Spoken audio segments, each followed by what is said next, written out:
one thing might be a little long, but I would say that I wouldn't change anything about having hearing loss.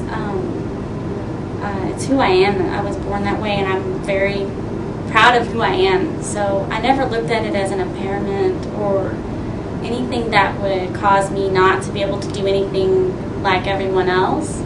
So in saying that, always ask your child what they would like to do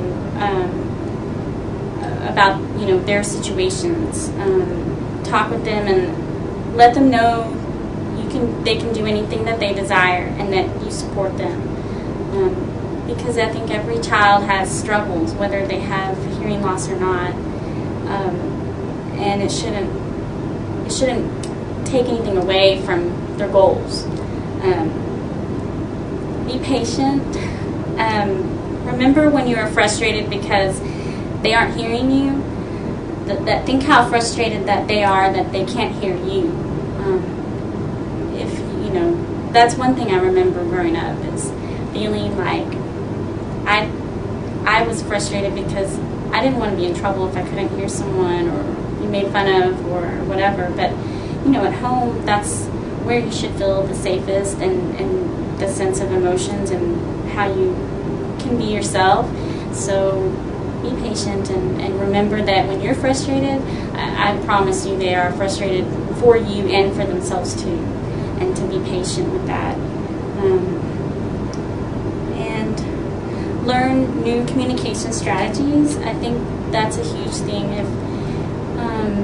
If you don't sign and you're not assigning family, maybe you could do little signs here and there and combine that with other strategies or tips that help you communicate better.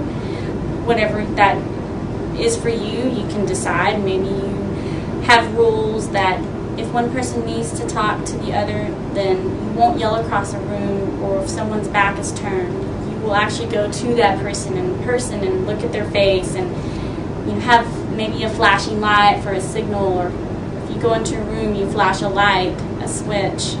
There's lots of communication tips and tools that you can use that can help to better ease the communication between the family members, and it would just make a tremendous help. If you can get alerting devices, you can do all kinds of things between each other and help each other out, because I think that the child will feel more comfortable. I know that in my situation, if we had had things like that, I probably would have felt more at ease and not so stressed coming home.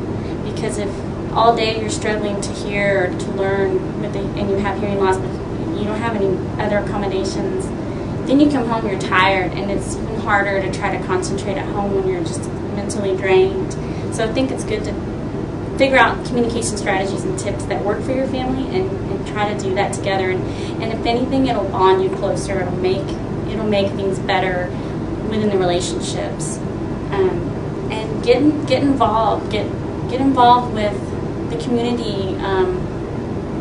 Find out in your area if there's any resources and resource specialists that can assist with tips and communication strategies.